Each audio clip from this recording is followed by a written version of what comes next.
C'est la crise, très cher enthousiaste, c'est la crise de toutes sortes, c'est la crise géopolitique, c'est la crise énergétique, c'est la crise inflationniste avec toutes les répercussions internationales sur l'économie. Alors je vais te poser une question, à qui est-ce que tu penses que cette crise est en train de profiter en ce moment? Sûrement pas à toi. Combien te coûte un litre d'huile? Combien te coûte un litre d'essence? Dépendamment de l'endroit où tu te trouves actuellement, combien vaut ton salaire dans la vie courante aujourd'hui par rapport à hier? Tu dois te poser toutes cette question, mais tu dois surtout te poser la question de savoir de quel côté est-ce que tu veux te situer. Du côté des requins ou du côté des sardinards? Alors, réponds très vite à cette question et si tu as la réponse, note en commentaire. Sinon, dis-moi quel est le plan que tu prévois pour l'avenir. Like.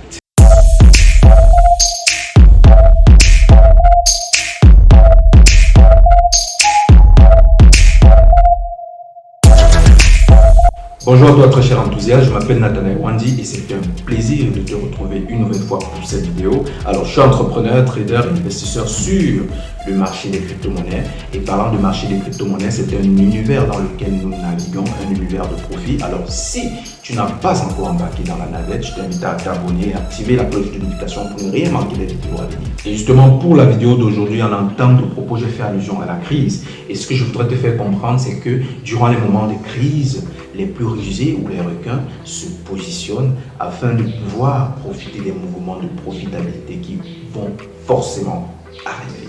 Alors, c'est la raison pour laquelle aujourd'hui, je vais commencer par te présenter, n'est-ce pas, un ensemble de crypto-monnaies, 5 exactement, qui font partie des crypto-monnaies de large capitalisation, parce qu'il faut le dire, ce sont les crypto-monnaies de large capitalisation qui suivent le mouvement haussier après le Bitcoin à l'entame d'une phase haussière.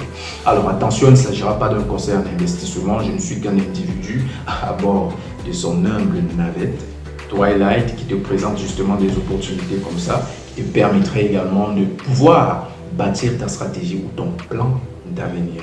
Donc si tu veux investir sur le marché des crypto-monnaies, alors il faut savoir qu'il s'agit d'un marché à haut risque, n'est-ce pas, muni de grandes opportunités de bâtir une richesse générationnelle sur le moyen et le long terme, mais également des risques, n'est-ce pas, de pouvoir perdre ton capital en un mois de temps si tu ne sais pas comment te placer, te positionner et bâtir un plan stratégique pour pouvoir arriver, n'est-ce pas, à cette construction progressive de richesse générationnelle. Alors investis un capital que tu es prêt à perdre et n'investis jamais un capital que tu auras besoin pour le court terme. Dans l'optique de t'aider à bâtir ta propre stratégie d'investissement, n'est-ce pas, bien équilibrée, je t'invite dans un premier temps à connaître, n'est-ce pas, quel est ton profil d'investisseur. Et justement, pour connaître ton profil d'investisseur, nous avons préparé un questionnaire que je t'invite justement à remplir afin que nous puissions dégager ta personnalité d'investisseur pour t'aider à naviguer dans l'univers du profit. Alors sans plus tarder, je vais t'inviter, n'est-ce pas, à embarquer avec moi pour te présenter les 5 crypto-monnaies de large capitalisation que j'ai bien voulu te présenter aujourd'hui.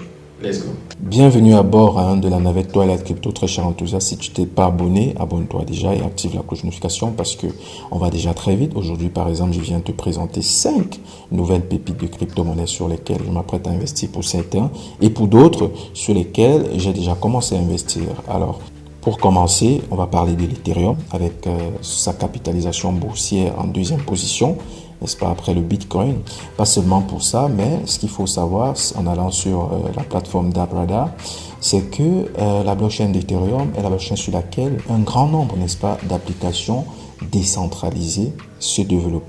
Notamment les applications, n'est-ce pas, de la finance décentralisée. En descendant dans le top 10, d'accord, de ces applications, tu vas te rendre compte que Ethereum apparaît, d'accord, à plusieurs occurrences. On a Ethereum qui apparaît à plusieurs occurrences. Mais en plus de ça, on va aller plus loin. Tu vas te rendre compte que depuis la mise à jour de la blockchain d'Ethereum, alors on est passé de la preuve de travail à la preuve d'enjeu. Dans la preuve de travail, c'était les mineurs qui étaient récompensés par leur force de travail, leur puissance de calcul. Et à chaque fois qu'ils étaient récompensés en Ethereum, ils vendaient leurs jetons, ce qui provoquait une force, une pression vendeuse sur le marché. Par contre, avec la preuve d'enjeu, on ne parlera plus, n'est-ce pas, de mineurs qui seraient potentiellement des vendeurs lorsqu'ils recevront leur récompense, mais on parlera plus de détenteurs, d'accord, de jetons Ethereum et qui recevront leur récompense par pourcentage de staking au fur et à mesure que le temps passera. Plus ils détiendront, n'est-ce pas, des Ethereum, plus ils pourront recevoir des récompenses, ce qui les dissuadera forcément de vendre, n'est-ce pas, les Ethereum sur la durée et donc de ne pas émettre une pression vendeuse sur le marché. Et qui parle de détention continue, n'est-ce pas, des pièces d'Ethereum, parle, n'est-ce pas, du maintien du prix, voire de la croissance du prix, puisque voilà, les investisseurs seront plus amenés à investir qu'à vendre, vu qu'ils n'ont aucune pression vendeuse. Alors, ceci peut se matérialiser tout simplement par le fait qu'avant The Merge, on avait 3,81% de nouveaux jetons Ethereum qui étaient mis sur le marché afin de canaliser l'inflation qui pourrait survenir, n'est-ce pas, sur le marché. Aujourd'hui, par contre, on parle de 0,22% seulement d'Ethereum émis sur le marché par an après la mise à jour, ce qui démontre, n'est-ce pas, du caractère déflationniste vers lequel la crypto-monnaie Ethereum est en train de se diriger. Alors, ce qui pourrait tout simplement, après toutes ces analyses, tous ces indicateurs, nous amener à investir de nouveau sur Ethereum. Alors, pour ce qui est, n'est-ce pas, de notre crypto-monnaie numéro 2, d'accord, on va parler ici du Binance Coin, BNB, tout simplement par abréviation. Alors, pourquoi est-ce que je me concentre sur le BNB? Il faut savoir que le BNB, le Binance Coin, est la plus grande crypto-monnaie en termes de jetons d'utilité. On va s'appesantir sur ses forces. Le BNB, qui est le jeton, n'est-ce pas, de l'écosystème Binance, qui est aujourd'hui en fait le plus gros exchange de l'industrie en termes du nombre d'utilisateurs et du volume de transactions. Rien que pour ça, d'accord, ça mérite qu'on s'apesante de plus en plus, n'est-ce pas, sur son cas. Le nombre de BNB sera à terme réduit de moitié. Sa valeur est donc susceptible d'augmenter avec le temps. Donc, ce sont des indicateurs plutôt très importants à prendre en compte. Le BNB est très utile pour réduire les frais de transaction de tous les produits de Binance. Seul le BNB peut être utilisé pour participer au IEO du Binance Launchpad. IEO, qui sont des événements d'offres initiales d'exchange. La popularité de ce token est importante et il est le plus important token natif d'un exchange en termes de capitalisation. Alors, ceci peut être vérifié. Déjà, on voit que le BNB est classé 5e en termes de capitalisation. Donc, on n'a aucune autre crypto-monnaie de exchange qui vienne avant elle, tout simplement. Et en plus de ça, porté par Binance, le BNB profite d'un large catalogue d'entreprises partenaires qu'il accepte en tant que moyen de paiement. Alors, tous ces indicateurs, toutes ces forces ne peuvent que nous amener à souhait à investir sur le BNB. Alors, pour ce qui est de la crypto-monnaie suivante, on va s'appesantir sur Ripple en 3e position. Alors, ce qui nous amène à nous appesantir sur Ripple actuellement, c'est déjà dû au fait que Ripple est sorti vainqueur de son procès contre la SEC. La SEC qui est, n'est-ce pas, le gendarme des marchés financiers aux États-Unis. C'est l'équivalent de la COSUMAF, par exemple, en Afrique centrale, tout simplement. Et ce qu'il faut savoir, c'est que la SEC, qui signifie la Security and Exchange Commission des États-Unis, voilà, a poursuivi Ripple, Gallagher House et son cofondateur Chris Larsen en décembre 2020 au sujet de la vente de Ripple, qui, selon l'organisme de surveillance des valeurs mobilières, est une offre de titres non enregistrés. Ripple a contesté les conclusions de la SEC, insistant sur le fait que Ripple n'est pas une sécurité. Alors, il faut dire que Ripple est sorti vainqueur, n'est-ce pas, de ce procès qui a duré plus d'1 an et qui dissuadait les investisseurs à se positionner chez Ripple, qui pourtant était déjà une crypto-monnaie très convoitée voilà, durant cette période-là, du moins avant justement le procès. Alors, ce qu'il en est sorti justement du procès, c'est que tout simplement que la SEC ne pouvait pas modifier le contenu des courriels prétendant montrer des conflits d'intérêts concernant la façon dont l'organisme de réglementation des valeurs mobilières traitait le XRP et d'autres jetons cryptographiques, y compris l'Ethereum. Alors, on peut tout à fait comprendre que voilà, la SEC n'était pas réellement dans ses droits, n'est-ce pas, d'arbitrage, et que présentement Ripple ayant eu gain de cause ne peut que voir de nouveau son token XRP attirer la convoitise des grands investisseurs et du grand public. Alors, en plus de cette information incitative, il faut comprendre également que le XRP est l'une des crypto-monnaies qui a été retenue conforme à la norme ISO 20O22. Alors, en plus de XRP, vous voyez qu'il y a d'autres crypto-monnaies. Par contre, ce qui a suscité notre assentiment, d'accord, parmi ces différentes crypto-monnaies, voilà, c'est déjà le Quant, qu'on a déjà présenté dans une vidéo, Algorand, qu'on a également présenté. Et là, maintenant, on vient sélectionner XRP. Et ce qu'il faut comprendre sur la norme ISO, c'est que ISO est un organisme international de normalisation. Et son rôle, en fait, est d'élaborer des normes internationales à usage industriel, commercial et exclusif. Si une norme ISO est établie, pratiquement toutes les institutions financières du monde l'adoptent. D'accord? Qui parle d'institutions financières parle de banques centrales, par exemple, et de banques commerciales. Ce qu'il faut comprendre actuellement, c'est que voilà, il est indiqué à toutes les institutions financières d'effectuer une migration vers la norme ISO. Alors actuellement, les institutions financières utilisent le réseau SWIFT, qui est en réalité le réseau mondial de messagerie que les banques utilisent pour envoyer des fonds à l'échelle internationale. Il est indiqué que voilà, ce réseau mondial sera remplacé entièrement vers le début de 2023. Et il faut préciser qu'il y a pour certaines institutions dont la mise à jour sera effective, ou du moins sera effectuée à partir de fin 2022, notamment vers novembre par là.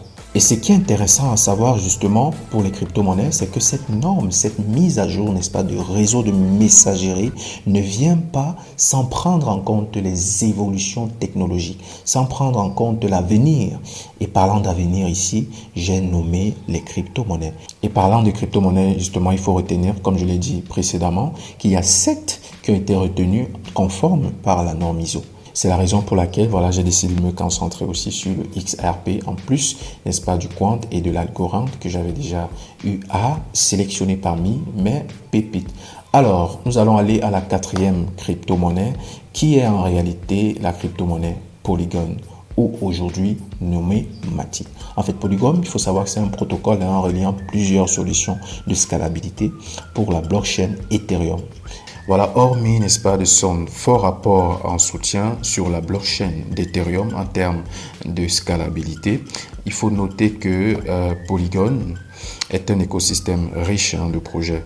Voilà, Polygon développe des applications de Web3, des applications décentralisées, des applications de la DeFi, des NFT et j'en passe.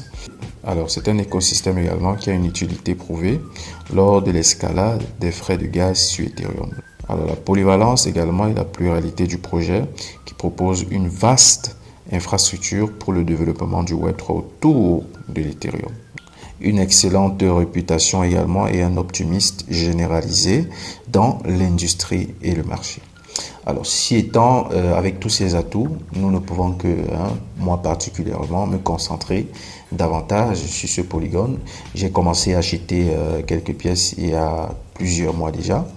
Et voilà, en tout début du mois de septembre, en suivant ma stratégie, n'est-ce pas, des rebonds, je continue d'accumuler du Polygon dans mon portefeuille. Alors, la dernière crypto-monnaie, voilà, qui trouve notre assentiment, c'est Cosmos, par abréviation Atom.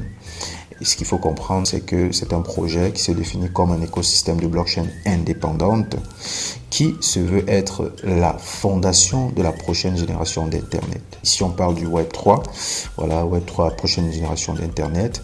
Et ce qu'il faut noter comme force, n'est-ce pas, du Cosmos, voilà, il vise à promouvoir l'interopérabilité entre toutes les blockchains existantes afin de combler le fossé qui les sépare. Le code est open source et librement consultable. Le système permet de traiter un nombre théorique, voilà, de transactions à la seconde hallucinante. Les personnes en charge de la validation des transactions touchent un pourcentage important des frais, environ 98%. Voilà ce qui attire naturellement, n'est-ce pas, de nouveaux validateurs sur la blockchain. Le projet est bien accueilli au sein de la communauté crypto-monnaie. Si vous allez sur Internet, vous vous rendrez compte que voilà, cette crypto-monnaie trouve l'assentiment de bon nombre de personnes, voilà, et qui parle justement de convoitise, parle d'une grande communauté naissante et à venir, et donc des potentialités d'acquisition croissante qui ne ferait qu'augmenter le prix du polygone ou sa valeur tout simplement. Et se positionner avant les autres pourrait tout simplement permettre de profiter, n'est-ce pas, d'une grande plus-value du fait de la croissance du prix. Alors, en utilisant Cosmos, les entreprises ont un accès facile à des solutions de blockchain également. Il faut quand même prendre en considération les faiblesses et juger, n'est-ce pas, des potentialités en analysant un certain nombre de paramètres davantage et non pas se limitant à ce que je vous ai présenté si vous voulez également vous intéresser au Cosmos. Alors ceci étant, je vous ai présenté mes 5 nouvelles pépites. J'espère que cette présentation vous aura permis d'avoir une idée sur les axes de votre analyse et de la stratégie que vous voulez mettre en place pour investir.